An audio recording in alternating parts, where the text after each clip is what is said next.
So we'll start with the basic headlines for this down to earth edition. Now the first thing is the environmental theme. So as we know, 5th June is celebrated as World Environment Day every year, and this year's theme is ecosystem restoration. We have been focusing on increasing the density of the trees and how we can repair the ecosystem to ensure that maximum carbon dioxide that is released into the atmosphere can be sequestrated. So those are some of the major aspects that the theme for this year's environment deal with. The next is recently, as of COVID, we have seen rising cases of mucormycosis, which is black fungus. We have covered a separate lecture on it separately. The idea is whenever there is a hyperimmune response, it causes inflammation of the organs, inflammation of the lungs, and this can be significantly fatal. The mortality rate is expected as to around 20 to 50% in some of the cases, and if steroids are given at an early stage in COVID-19, it leads to more replication of virus as well as the cases of viral pneumonia, which can further aggravate the mortality rate and lead to mucormycosis. So use of steroids have been highly linked with the rising cases of mucormycosis. The next important thing that we need to understand about is Arctic warming. We have seen that from 1971 to 2019, nearly 3-degree annual temperature rise on an average has been seen in Arctic. That means the Arctic has been melting, the Arctic has been warming, and this has been a significant indicator. It is believed that the rate of warming is 30% higher than the previous decades. Decade is a period of 10 years, and as per one of the theory, the snow cover ice reflects 80% of the solar radiation, but open waters can absorb 80% of it. So what is happening with the warming is the levels of and the amount of water is increasing, so absorption of the solar radiations is higher, because as we mentioned, open waters can absorb 80 to 90% of the solar radiations. However, ice has a capability to reflect 80 to 90% of the radiation, and this has been leading to the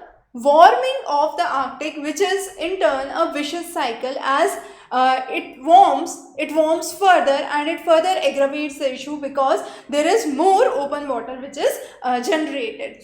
The next is the carbon credit. Now carbon credit, recently China has issued a very interesting concept in Saming city in Fujian province, and this is the first tradable forest carbon credit. Now the forest carbon credit allows the companies that are established in those areas to emit certain amount of carbon into the atmosphere, but in turn they agree to add the forest cover. So they would release carbon dioxide at one end, but they promise to add the forest cover, and because of which this has been one of the concepts which has been given permission in the Saming city in Fujian province. The next is Kuno National Park. Kuno National Park in Madhya Pradesh recently would be getting 8 cheetah from Africa. After 1950s, we have seen that India do not have the Asiatic cheetah, which went extinct, and therefore as part of the India's first inter-country big cat relocation project, this is a case where 8 cheetah would be brought in India from South Africa. The next is India added 6 places to the UNESCO's tentative list for World Heritage Sites. India had proposed 9 sites. So Archaeological Survey of India proposed 9 sites, but of which 6 have been added. What are those? Important. The first is Satpura Tiger Reserve, the Ghats of Varanasi, the third is megalithic site of Heri Bengal, the next is Maratha military architecture, and Bed Ghat, Lameta Ghat in the Narmada Valley along with Kanchipuram temple. So those are the 6 places which have been added as part of the UNESCO Heritage Center under the tentative list for the World Heritage Centers. The next is electric vehicles in Meghalaya. Now Meghalaya is one of the states that has ensured that 15 15% of the total vehicles in the state of Meghalaya would be electric vehicles, and by 2025 20,000 electric vehicles would be brought in the state of Meghalaya. The idea is to ensure and maintain a sustainable environment and greenery in the region. The next is India is the 9th largest producer of wool in the world, and within India, Rajasthan is the 3rd largest wool producing unit. Recently, a sharp decline in the procurement of wool has been seen, mainly due to higher use of synthetic wool and imports coming from Australia, from China, which have adversely hit the market of wool industry and the small scale industrial section in India. Also, the wool industry in Ludhiana has been significantly affected. The next is the kind of fertilizers which are used. Now, we predominantly use urea. Next to urea, most commonly used fertilizer is DAP, which is diammonium phosphate. So we say NPK. So urea is a nitrogenous fertilizer. When it comes to P, which is phosphorus, K, which is potassium. So phosphorus, we have DAP, diammonium phosphate. The rate for 50 kgs of DAP was around 1200 rupees, which has increased to 1900 rupees. Now, since as we mentioned, this is the second most commonly used fertilizers, with rising prices, farmers are usually at a back foot.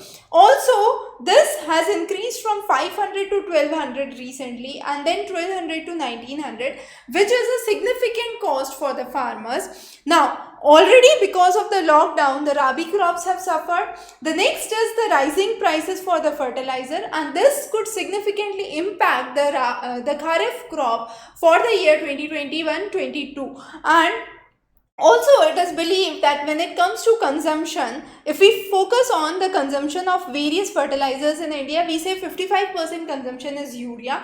Most of the urea comes from India itself. However, DAP, which is diammonium phosphate, we have 15% of the total fertilizer consumption, which is diammonium phosphate, and of which nearly a lot of it comes from which comes from foreign, that is imported into India. So nearly 50% of it is imported. So there is a significant need that we need to focus on the subsidies and increasing the subsidies for fertilizers. Otherwise, that could have a significant impact. Now, what kind of provisions are given? For urea, we say it is a controlled fertilizer. That means fixed price variable subsidy. This policy makes or assures that government fixes the retail price and producers are provided subsidy which vary from one plant to another plant, and this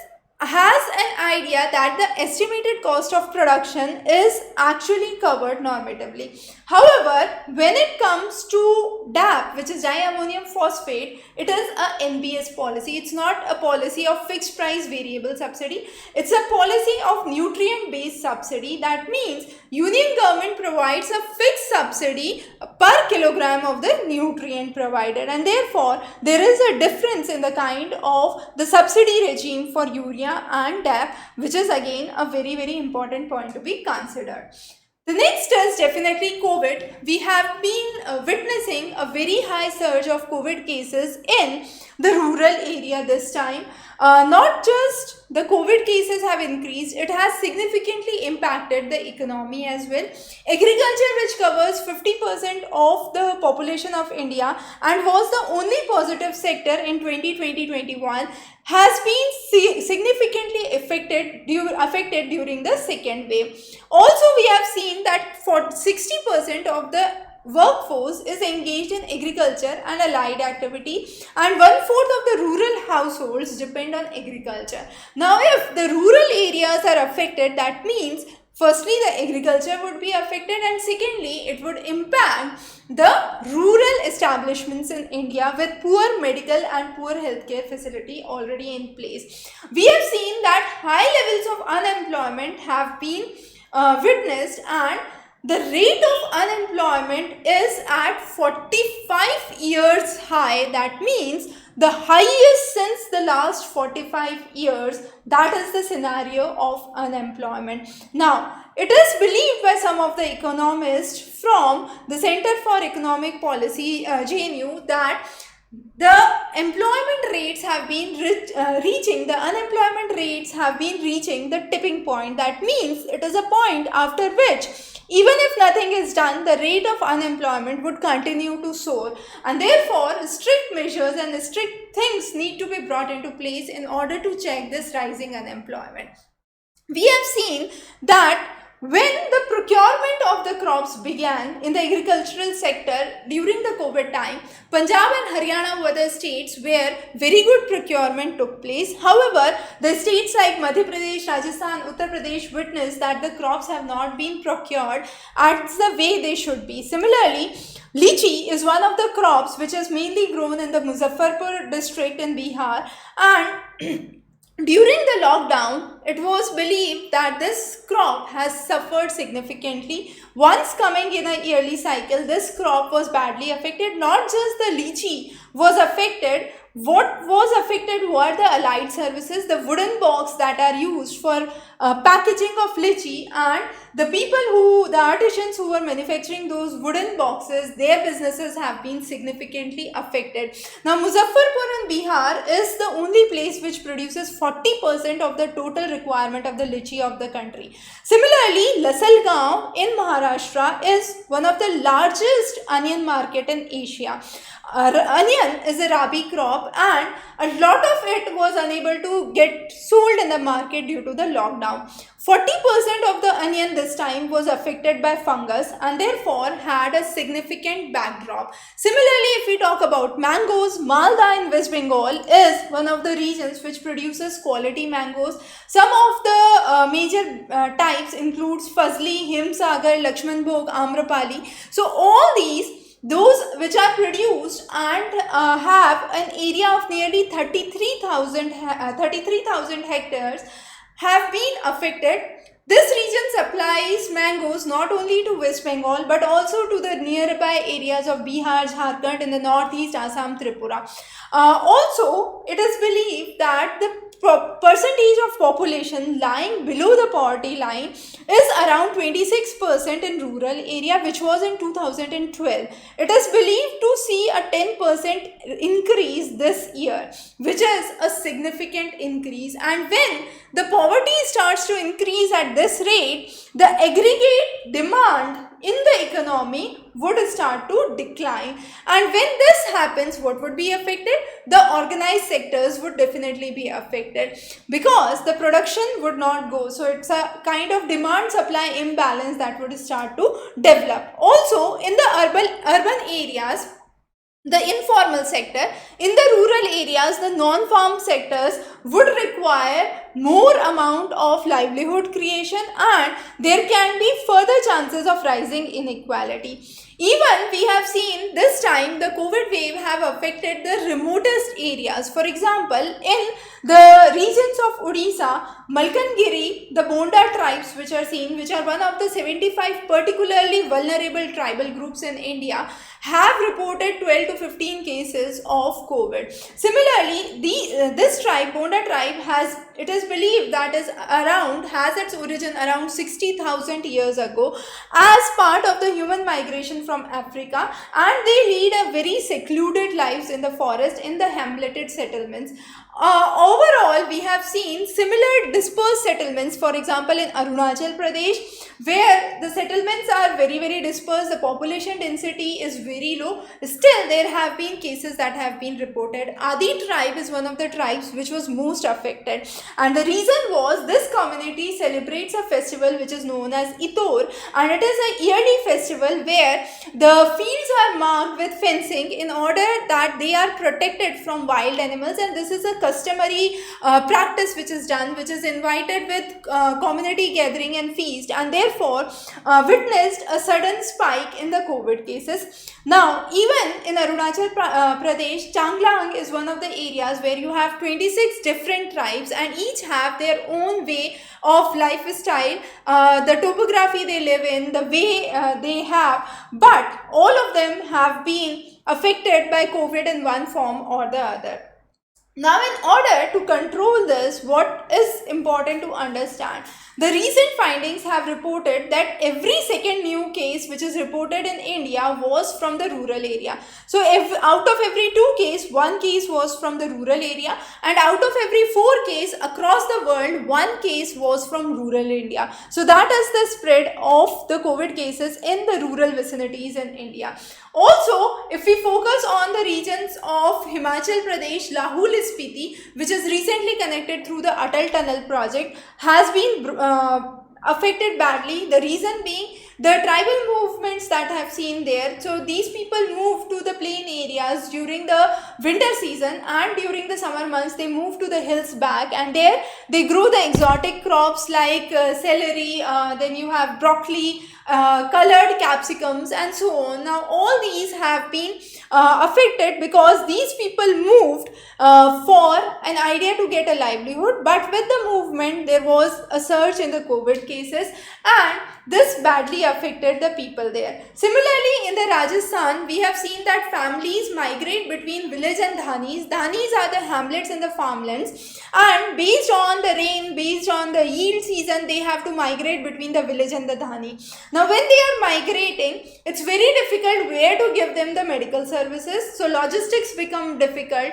Also, the average travel distance for any healthcare facility is 50 kilometers, and for a specialized doctor it is more than 150 kilometers to a district headquarter. So it becomes a very tedious task to manage COVID once it reaches the rural areas. Similarly, we have seen in Jharkhand where Jhola Chhap doctors are commonly seen. Now these doctors are individuals which do not have a degree in medicine, but they give treatment for various diseases. So they have been giving treatment for rupees 500 to 600, giving people vitamin C, zinc tablets, paracetamol and the basic tablets, and had been treating. So there have been lots of cases which have been reported in Jharkhand from the Jhola Chhap doctors. Similarly, we have around 8.5 lakh laborers who have returned back to Jharkhand as migrant laborers. Now, once the migrant laborers come back to the state, the kind of activities they would be involved in becomes a big challenge for the state. So in order to absorb them, in order to focus on the kind of activities that can be provided and how many of them can be supported through the Manrega scheme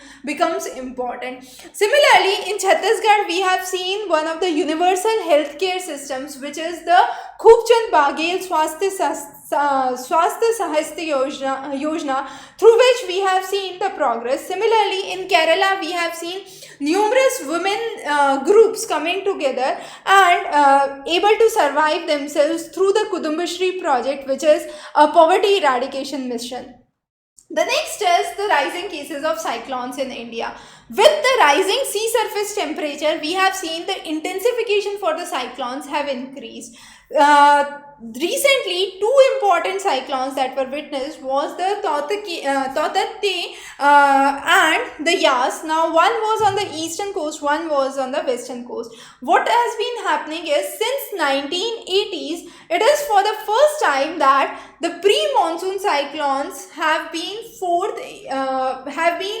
seen, and that is from the 4 consecutive years. Tauktae was one of the important cyclones, which is the 5th strongest storm in Arabian Sea. Now, if we look onto the Bay of Bengal, Yas has been coming for the 3rd consecutive year. It was Fani, then Amphan and then Yas. Similarly, in the Arabian Sea, we have seen the highest number of cyclones which have been recorded in this decade, which is 17, and of which 11 were severe cyclones. Also, we have seen that 5 of the 8 cyclones had hit in 2019 were in the Arabian Sea. Now, with this rising temperature, rising eddies, which are generated by density differences, wind, there has been change in the ocean's heat content. The next is Bundelkhand district. We have the Odi river. Now Odi river is a non-perennial rain-fed river. It was believed that from 1990s till 2000 this river dried up. However, with the works this has revived and now it receives the full water supply as per 2020 monsoon. So what was the effort? The effort was the silt was removed from the check dams were dug and check dams were built, and finally the silt that was removed was used to develop the embankments, and as a result this Odi river now runs with water. The last is Covaxin. Now Covaxin, as we know, is a indigenously developed vaccination of India, developed by Bharat Biotech and ICMR. Now National Institute of Virology based in Pune is one of the major institutes of ICMR, that is Indian Council for Medical Research, and is designated by WHO as one of the reference laboratories in Southeast Asia. Now, who owns the patent has been important and has been a controversial question for Covaxin. So it was believed that the IP is shared as per the ideas published in Hindu, and therefore ICMR asked that the name of the ICMR should be printed on the boxes of the Covaxin. However, later there were further debates and developments on that, but the idea is, as of now, we have Covaxin trials going for children about 2 years at All India Institute of Medical Sciences, Delhi. So those were some of the developments that we have witnessed in Down to Earth this time. We would be covering many further interesting lectures for you. Stay tuned, and Down to Earth editions come every fortnightly, so stay subscribed for updates, and the handouts are available at Exam Race Current Affairs section. Have a great day ahead.